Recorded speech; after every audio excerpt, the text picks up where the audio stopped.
Good evening, everybody. Welcome to the Teaching Kitchen at New York-Presbyterian Hudson Valley Hospital, or should I say, bienvenidos a la cocina de New York-Presbyterian Hudson Valley Hospital.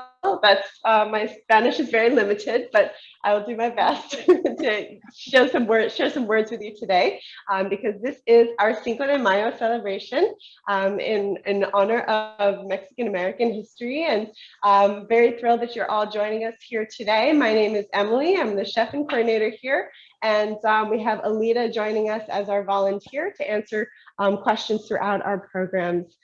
So welcome to everybody.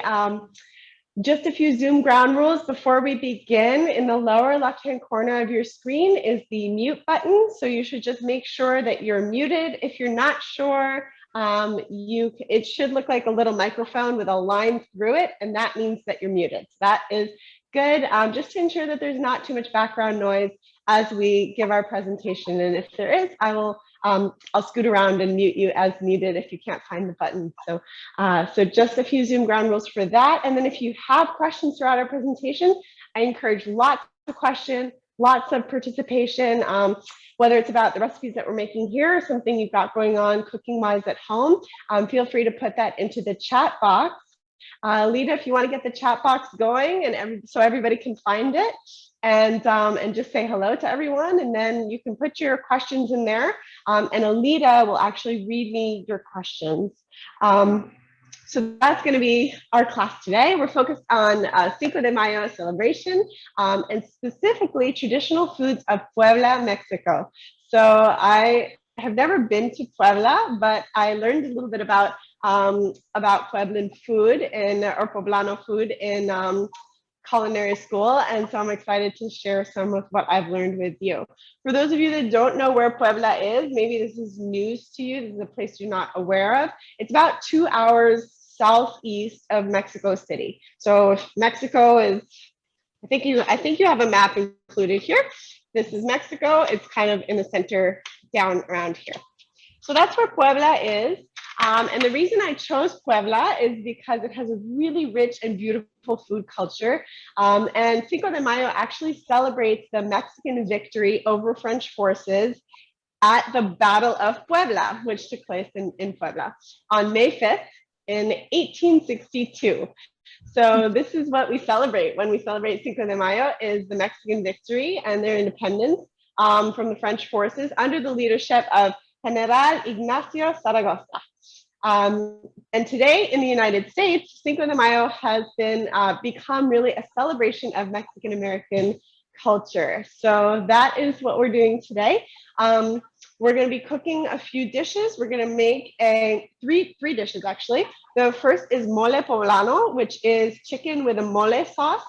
If you've never heard of mole sauce before, it is a beautiful sauce with lots and lots of layers of flavor. It utilizes tons of spices, and it actually uses chocolate in the sauce. So it's a savory application of chocolate, which makes this really interesting and fun and delicious. So we're going to be making mole poblano, chicken with the mole sauce. And we're also going to make arroz rojo, which means red rice, which is to be served with the chicken. So they go kind of hand in hand. And then because I love to introduce you to new foods, we're going to be using this. I don't know if anybody knows what this is, but this is a chayote. So chayotes don't usually look sort of as wrinkled as this one does, because I boiled this for 15 minutes so that we can use it for a chayote salad. So I'm going to show you how to make a salad with this. And that's going to be our class today. Any questions before we begin? So someone had a question about the presentation being mailed, but I think you sent it off already, no? Yes, so I did email out the packet of information and recipes, but not to worry if you're participating in this class. Maybe you registered a little bit late and you didn't get the packet yet.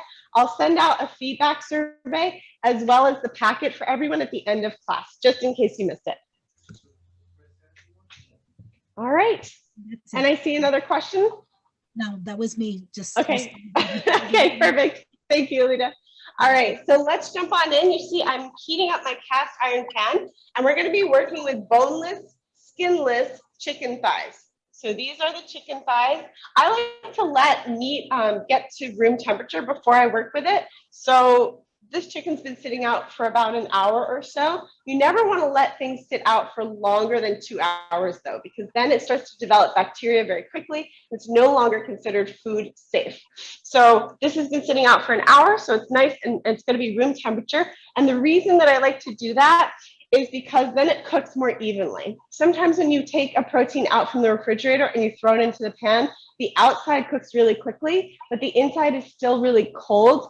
And what that can mean is that it tends to overcook. So that's one of the reasons I like to do that.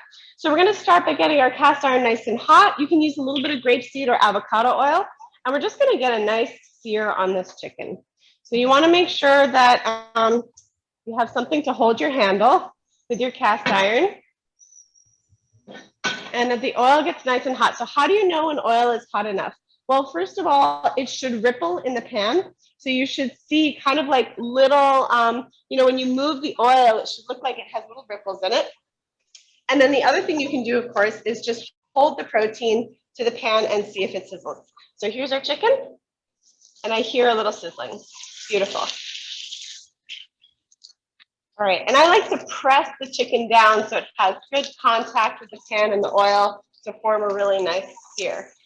Some people actually take like another cast iron or something heavy and they place it on top of the chicken so that it really presses it down against the pan and it forms that golden crusted layer. So if you have, a weight or something, you can, you want to do that, you can feel great.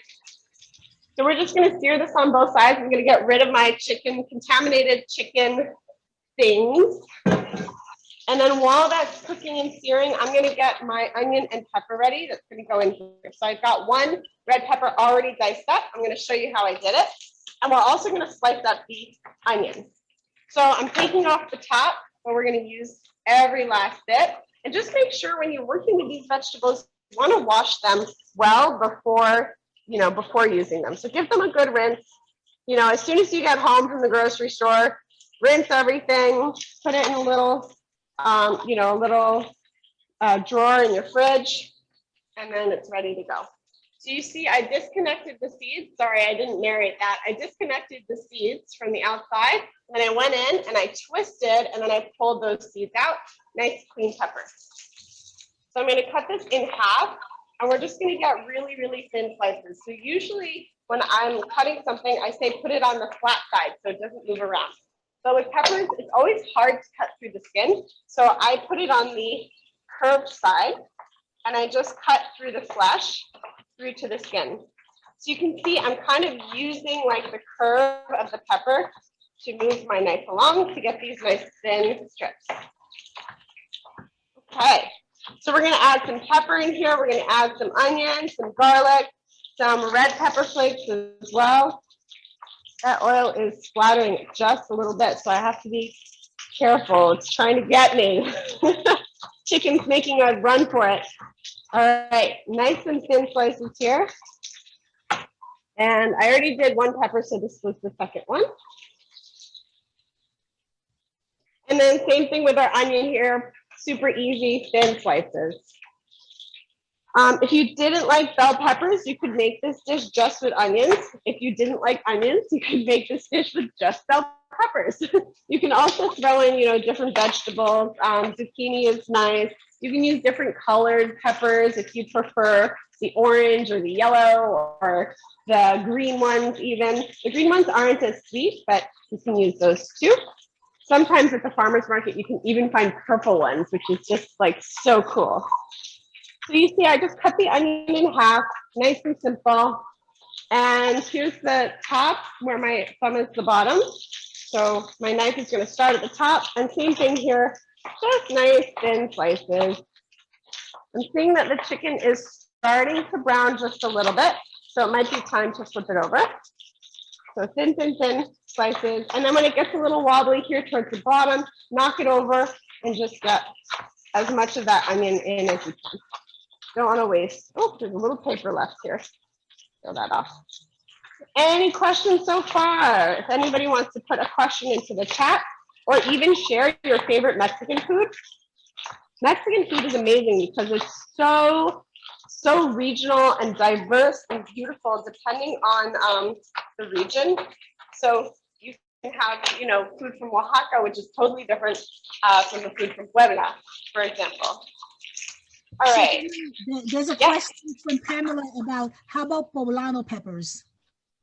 Oh, yes. Okay, so Poblano peppers are delicious.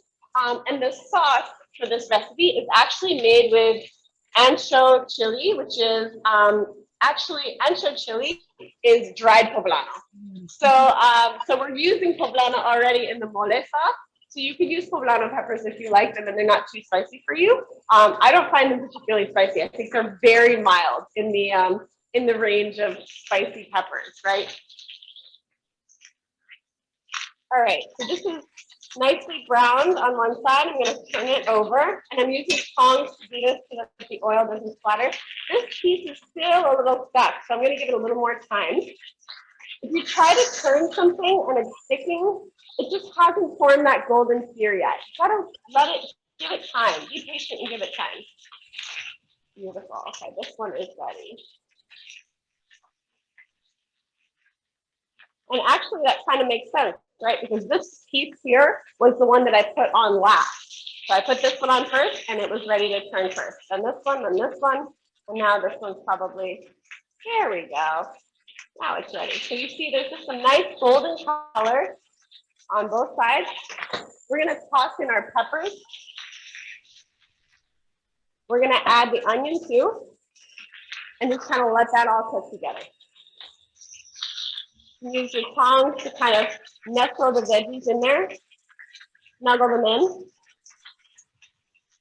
And they'll start to cook down. You just have to give them a little time. The chicken is still in contact with the pan. So I'm letting it sear. But eventually, you know, I might want to pick that piece up and put all the peppers and onions underneath. I'll give you guys a close look. All right. And let's make our mole sauce. Oh, I almost forgot. We're adding a little bit of red pepper flakes. Pop that in. And some garlic. So we're just going to give that a quick smash. You can chop it up, mince it up, smash it, throw it in just smashed and whole like this. And there you go. Let that stay kind of big so it doesn't burn. There we go. Okay. Any questions about that before we make our sauce? No questions, but Anne says she loves tacos, fish, shrimp, or chicken. Okay, tacos, fish, chicken, right? When we think about Mexican food, you know, we often think about burritos and tacos and rice and beans and chicken. So yeah, all of those things. I don't actually know that there are burritos in Mexico. I wonder, that might be like an American Mexican food that we've kind of created here. So I don't know, I'll have to look into that. But yeah, tacos, absolutely. I love tacos too, because you can put all these yummy little things in it, and it's just a nice way to enjoy, you know, a small amounts of food, well portioned. And anything else, Rita? Yeah. No salt and pepper? So not yet, because we're going to be making the sauce, and the sauce has salt and pepper in it. Okay. Yeah, you could probably add salt and pepper also. I don't remember what I wrote in your recipes anymore, but you could probably add salt and pepper in this stage as well. Yeah, we're going to have it in the sauce for sure. So, all right. So let's get started with this sauce. So these are the Ancho Chilies. You can see they're dried. I bought these at La Placita, which is the sea town in Peekskill. They have wonderful food, you know, wonderful ingredients from all over, and a lot of really great Latin foods that are, you know, maybe a little bit hard to find in ShopRite or Stop and Shop, but it's an amazing store. So these are the dried Ancho Chilies, which when I see chili, I run in the other direction.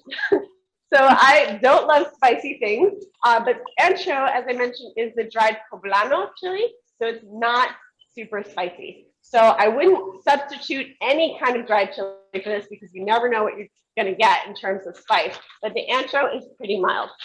So the first thing you do is you want to rehydrate those, and you can see here they've been sitting in boiling water, and now look how they've transformed.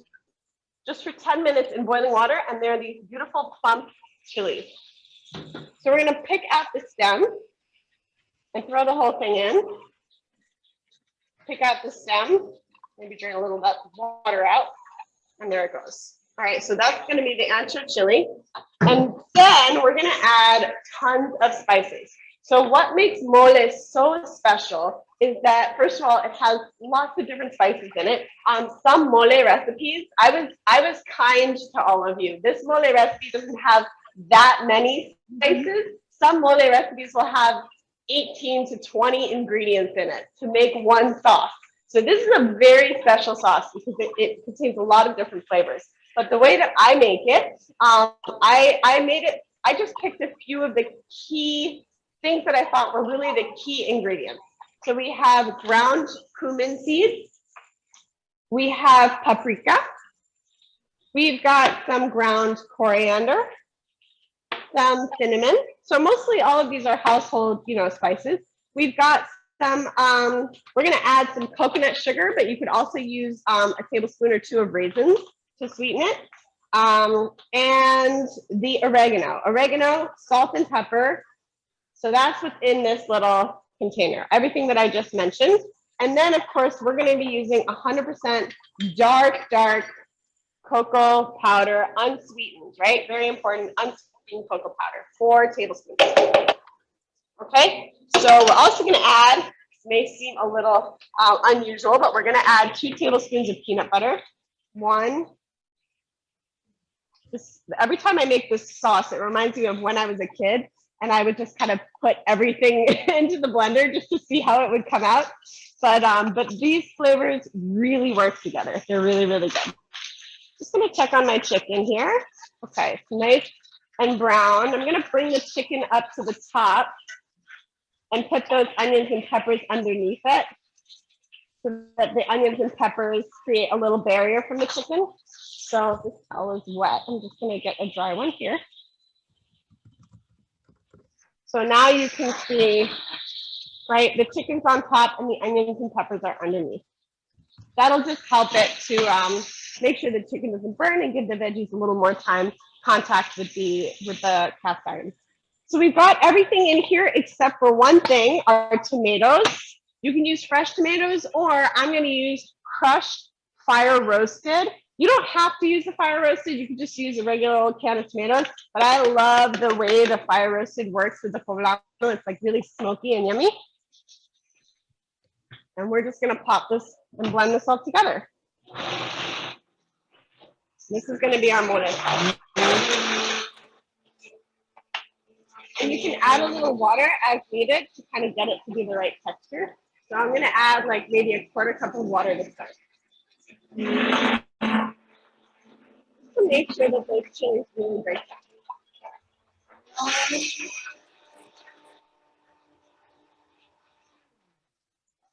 Okay. Oh my gosh, it smells so good. It looks like a chocolate smoothie, but don't be confused.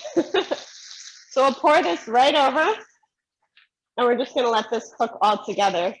You can add a little more water as needed to kind of get it to be the right texture as it cooks. But this should cook and, stew down and cook for about 20 minutes or so. Any questions about this? Yes. Yeah. Stephanie wants to know if you can use almond butter instead of peanut butter. Yeah, absolutely. You can use almond butter. That's the beauty of mole sauce. You can really make adjustments based on what you like in your house, and maybe you don't do peanuts. So almond butter would work too. And then the other question is, I guess the ancho chili, is that unique to mole, or do they ever use jalapeno peppers?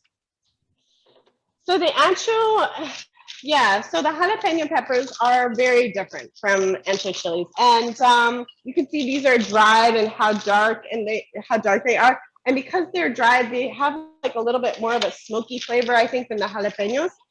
So I wouldn't use the jalapenos instead of the ancho, because they are sort of what makes this characteristic mole sauce. And then a follow-up question here, somebody wanted to know the name of the store you mentioned. I put it in the chat, but they want to know if there are a La Placita in Ossining. In Ossining, yes, there is. There's also a La Placita in Ossining, exactly. There is. All right, so you know what? I'm gonna do a quick switcheroo and just pop this back here so that it has time to sit and simmer. Make sure I have the flame on so that we can work on our rice dish. So, because I want to bring this forward so you guys can all see a little bit better. Okay, so let's wipe up our station here. We're going to start by toasting the rice. So the rice I'm using today is a basmati white rice. And you can start by putting, you know, a little olive oil or grapeseed if that's what you're using, or avocado. And we're just going to start by transforming this rice from just being a plain white rice, not rinsed, to giving it a really toasted kind of fragrance. So we're going to pop this into the pan and let those grains get, you know, get a little bit of color on them and that toasted aroma. So this is our first step, is we're toasting the rice. Just a little bit of fat in a pot. Okay. So while that's toasting, just a few things I wanted to talk about, some influences on Mexican cuisine. So pre-Hispanic influences, the Mayan cultural foods included things like deer and rabbits and, you know, just wild animals that were around, snakes, turtles, turkeys, insects, tropical fruit, beans, corn. These are all pre-Hispanic Mayan cultural foods. And then there's the pre-Columbian foods. So things that included, you know, corn, chilies, beans, chocolate, tomatoes, herbs, mushrooms. And then around 1521, the Spanish bring things like rice. They bring pork, beef, chicken, wine, dairy, lard, and some dried fruits and nuts, as well as garlic and onions. Then fast forward a few centuries later, and you got the French coming and bringing their influence as well. Around 1860, you have the introduction of baked goods and breads, as well as things like using squash blossoms and avocados and things that maybe weren't so utilized in the region before. And then, of course, you have other influences, things like the Caribbean influences, South American, West African, Portuguese, Filipino even. So you can see this beautiful, you know, combination of all these different foods that has given us a wonderful cuisine that we're enjoying today. All right, so this looks really good back here. That's just simmering away. And then our rice is starting to get a little bit of color on it and smell good.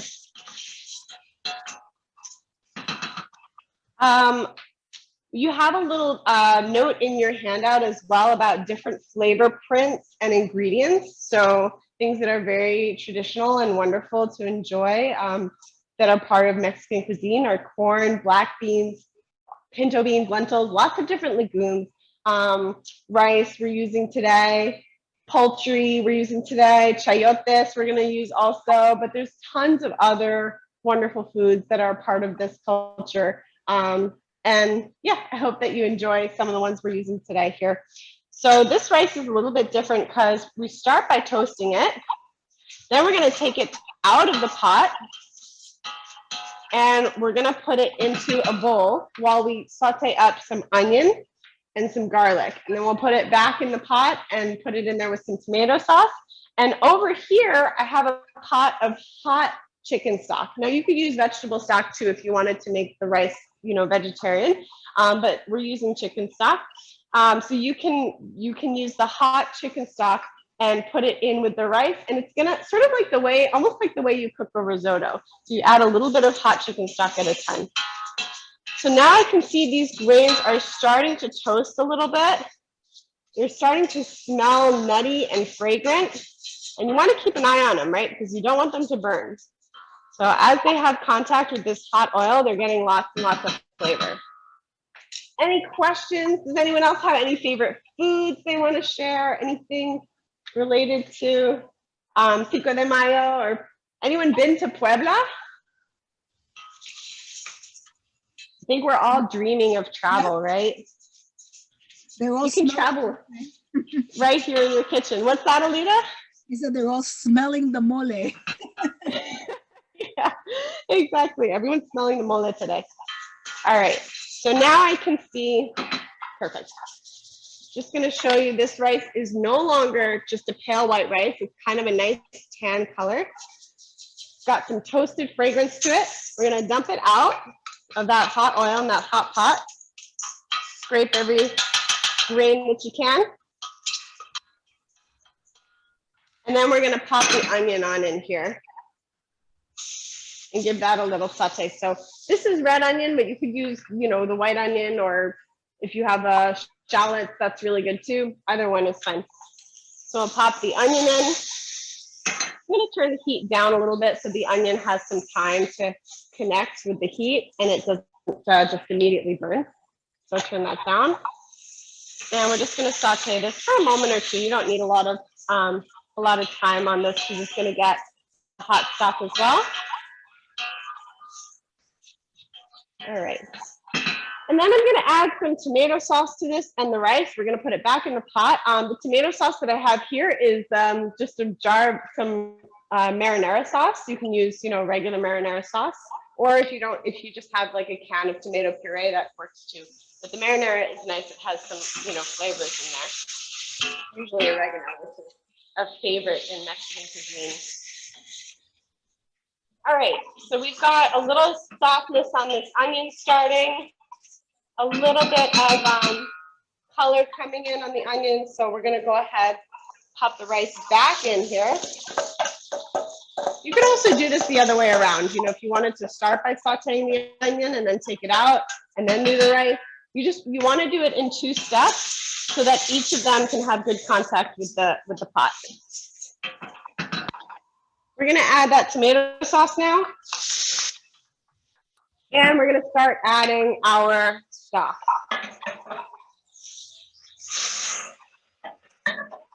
All right, so you just wanna make sure you add the stock, you add the tomato, you stir, and we just wanna simmer it and cover it for about 10 minutes or so. So you wanna make sure that it simmers. And then you're just gonna let that simmer for about 10 minutes, and then we'll keep adding stock as needed. The rice is gonna start to absorb everything.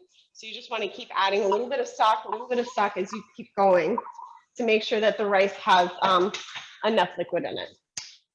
All right, let's work on our third recipe here, so the chayote.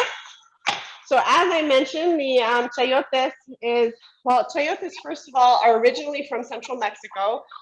They're in the gourd family, so squashes and things like that. And they're actually loaded with nutrients. Fun fact, one squash is only 39 calories, which is kind of amazing, given this is like the size of a small brain. And it's also pretty high in fiber, so 4 grams of fiber for one of these. It contains a lot of B9, which is folate. So about 50% of vitamin B9 or your folate in one of these. It also contains a little bit of zinc, some copper, some potassium, some magnesium. So yeah, if you're looking for your folate, this is a good place to go. And I think that's everything. It has small amounts of protein, you know, about 2 grams per squash. So as I mentioned, I boiled this ahead of time, ahead of our class, for about 15 minutes or so, and I let it cool down, and now I'm gonna peel it.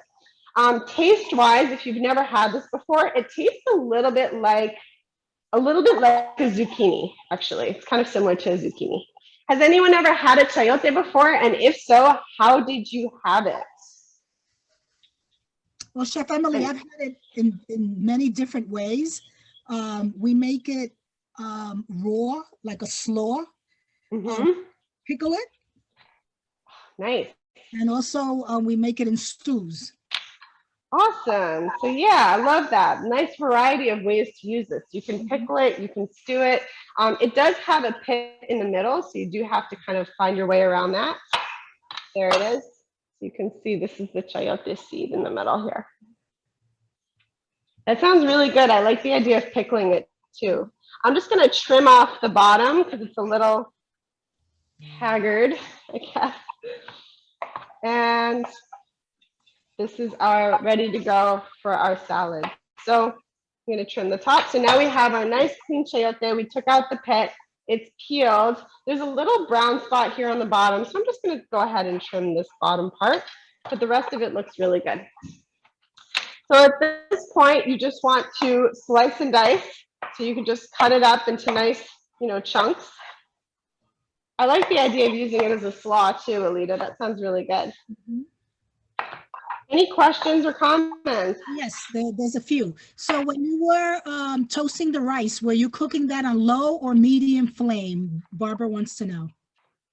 Yeah, so Barbara, I think I probably had that on like a medium high, because I did really want it to toast and get, get good toasted flavor on there.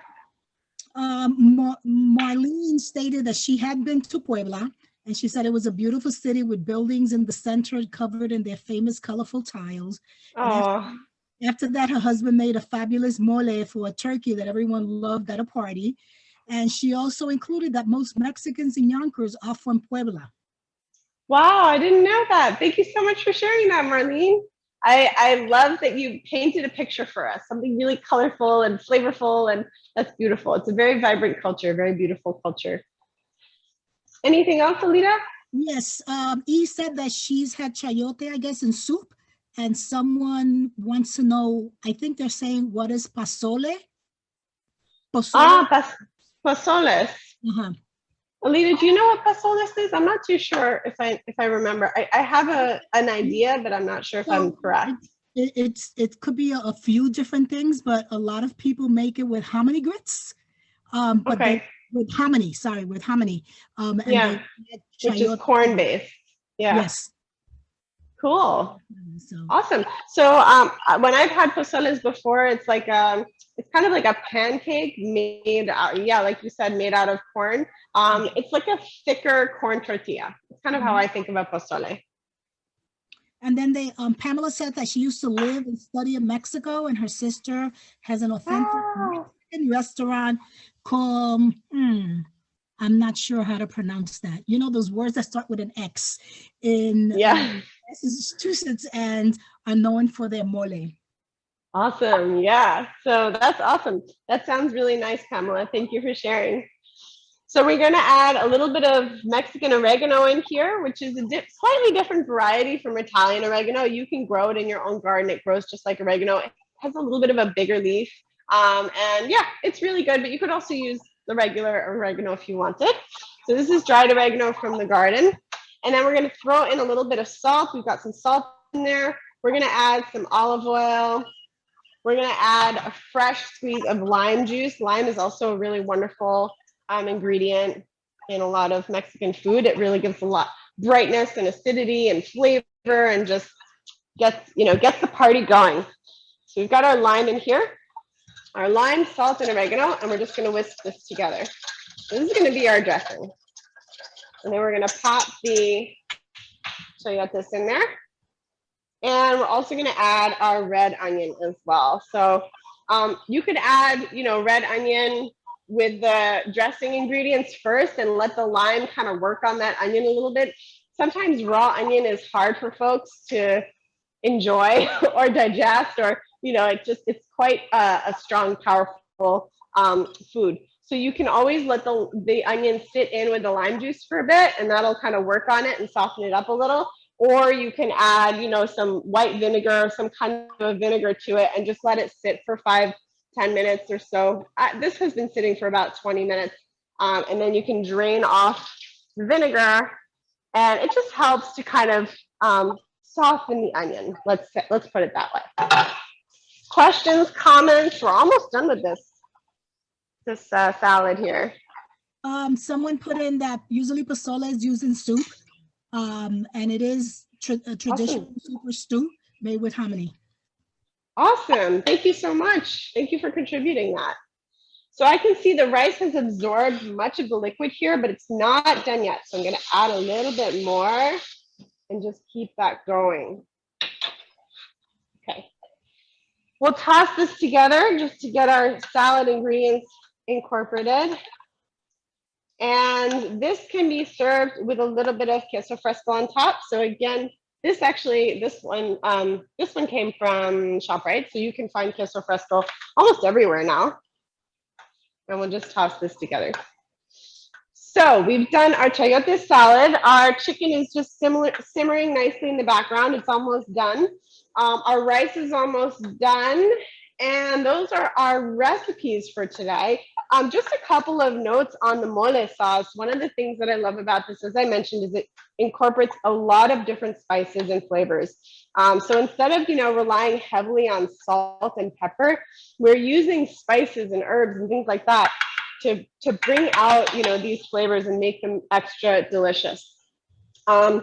Chicken, as you know, lots of protein in chicken. The cumin, I really think cumin is an interesting spice. It's some of the claimed benefits around cumin. Someone asked me this in a class, and I had to look it up because I wasn't sure. But now I've learned that it helps, potentially helps for digestion. It also may be immune supportive, so good for your immune health and circulation. And there's specific antioxidants in cumin. So these little spices that we just add into our food little by little, they can really pack a punch and help you support your system over time. And then chocolate, of course, how could I make mole sauce and really not talk about chocolate? So the raw cacao, which is ground 100% unsweetened, contains polyphenols, which are antioxidants. It's also loaded with magnesium and iron and copper, and especially magnesium and iron. These are things that we tend to be slightly deficient in. So it's a good thing to enjoy your chocolate regularly because, it's very important to get your magnesium and your iron. At least that's how I justify it to myself. Any questions? Yes. Barbara has a question about the chayote. Can it be eaten raw? You're making a cooked version there. She wants to know. Yeah, so I boiled it, but Alita, you mentioned that you made a raw slaw with it. So would you like to share a little bit more about that? Sure. So the same process I use to make coleslaw. I make an olive oil based coleslaw. So I do the same exact thing. I take it, I chop it up, I peel it, I add my pickling spices and beautiful. So it's raw, it's not cooked, it's cooked with the vinegar. Yeah. And stuff like that. So yeah, so I think of it as like a little bit of like almost like a crunchier zucchini. It's like it's got sort of a similar flavor. It's quite mild. It's not like, oh my gosh, what is this food that I'm eating? And it's also it's nice because when you boil it, it still retains a little bit of a crunch and a bite. So here you can see the salad. And yeah, using it raw sounds like a really great idea. You can, do you peel it first, Alita, when you use it raw? So yeah, and since I've been making this for years, I usually know the ones that are, good to eat, because if it's not ripe enough, it could be kind of biting on your tongue. Mm-hmm. So you're kind of like raspy. So you have to make sure that you take the inside out, the seed, because sometimes that's problematic. Right. Yeah, and how do you tell if it's ripe, Alita? How can you know? It's if it's really hard, like a hard rock, it's gonna be difficult. So it should be not soft, but like medium. Okay. That's how I. So not soft, but kind of like sort of like when you pick up an avocado and you think, oh, this avocado is not ripe yet. Absolutely. But it's still a little soft, right? Yes. So that's the same idea for the chayote. It should be like that, firm, still a bit firm, but have a little softness to it. Absolutely. Great. And there's a question: could they use feta instead of the queso fresco? Yeah, absolutely. You could use feta. We just are using the queso fresco because that's the traditional cheese, but you could definitely use feta. So here's our chicken with mole sauce. You can see all the vegetables are nice and soft, and they've been stewing in this wonderful thick sauce. And now we just have to wait for our rice, which is taking a little too long, if you ask me. I'm always tempted to peek and check on it, but the best thing for rice is really just to let it cook.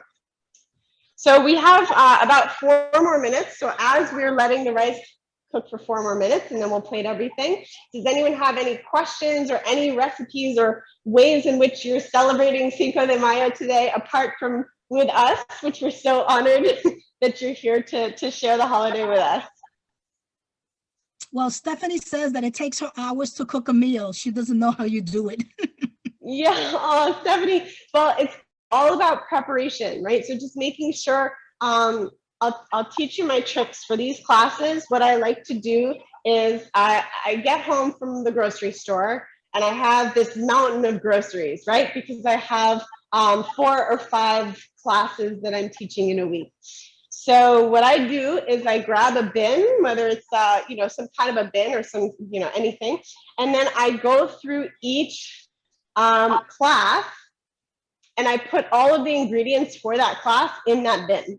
So then when I'm ready to cook it, I just pull the bin and I put everything out and I have everything ready. I have all the ingredients that I need right there. Before going to the grocery store, what I like to do to make my list, right? If you imagine this is a blank piece of paper, I'll put like Monday, Tuesday, Wednesday, and the name of the class. So this could be, you know, your dinner on Monday, your dinner on Tuesday, your dinner on Wednesday, if you're meal planning. And then I'll list out, I'll go through each packet and I'll list out each ingredient that I need to buy. So I kind of have an inventory in my head of what I already have in the kitchen. Maybe I don't need to buy spices and things like that. But if I'm not sure, I'll put a little question mark next to it and then I'll check in the kitchen. So I've got my column, I have all my list of ingredients. And then I go to the grocery store or I do shop from home, which is really easy, and pick it up.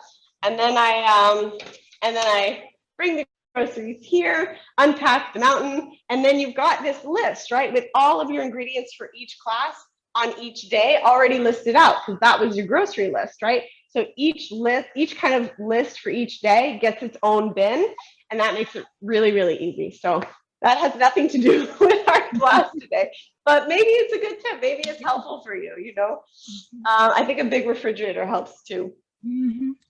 So there's a comment from Pamela. She says she saw cumin being used to help bread rise on Julia Child's show with Chef Joe Ortiz. Oh, that's very interesting. I haven't seen that. I would love to know more about that. Mm-hmm. All right, so this looks like it's done. So I'm just going to turn this off and we're going to plate it with our little chicken and mole right on top or on the side, however you like it. And then we'll put our beautiful fresh salad on here too, right? So you have all these nice contrasting flavors and textures. You've got the brightness of the salad. You've got the richness of the mole sauce. You've got the tomato and the rice, right? So this is a really nice complete meal with vegetables, protein, carbohydrates, right? And all the good stuff in there. All right, any final questions or comments? That's our time for tonight. Yeah, so anything else? Some people are going to be making guacamole and margaritas. Oh, yay! And so Anne wants to know what other items or other dishes could she make with the mole sauce?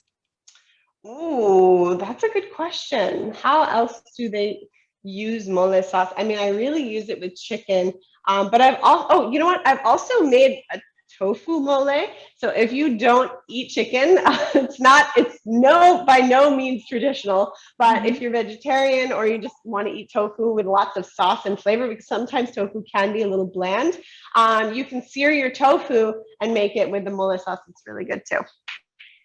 And then the queso fresco, what does it taste like and what are some substitutes for that? Queso Fresco, it tastes a little bit like feta cheese, but sometimes feta can be a bit salty. So I think it's a little less salty than feta personally. It's, I think it's cow-based, milk, which a lot of feta cheese is goat and sheep. So that has a little bit of a taste, its own taste to it. But I don't know, Alita, do you have any other different kinds of cheeses that you might use instead of queso fresco? I really think that it's a unique cheese, but maybe feta is a good substitute. Yeah, that's the only one I can think of at this point. Yeah. Mm-hmm. All right. And anything else? There's a lot of thank yous. and, Oh, yay. and lots of great tips. Oh, awesome. Well, thank you so much, everybody, for watching. Tomorrow, we have Ellen Higgins joining us. She's a nurse practitioner talking about nutrition for women's health, just in time for Mother's Day. So we're going to be making, you know, whether you are a mother or you have a mother, everybody has a mother. It's a nice occasion to celebrate Mother's Day and learn about nutrition for women's health as we age, right? We need different things at different stages of our life. So that's tomorrow at noon. And then on Friday, we're celebrating Asian American and Pacific Islander Heritage Month. We're going to be making Filipino cuisine, and we're going to feature one of our own employees, Cora, who's going to share a little bit about what it was like growing up in the Philippines. So I'm really excited for that class, and we've got more coming up next week. So feel free to, if you need the calendar or anything, feel free to reach out. Thank you so much for watching. Thank you for tuning in. Thank you for your participation, your questions, and happy Cinco de Mayo. Alita, thank you for your moderating. All right, everybody. Buenas noches. Muchas gracias. Hasta pronto. Bye-bye.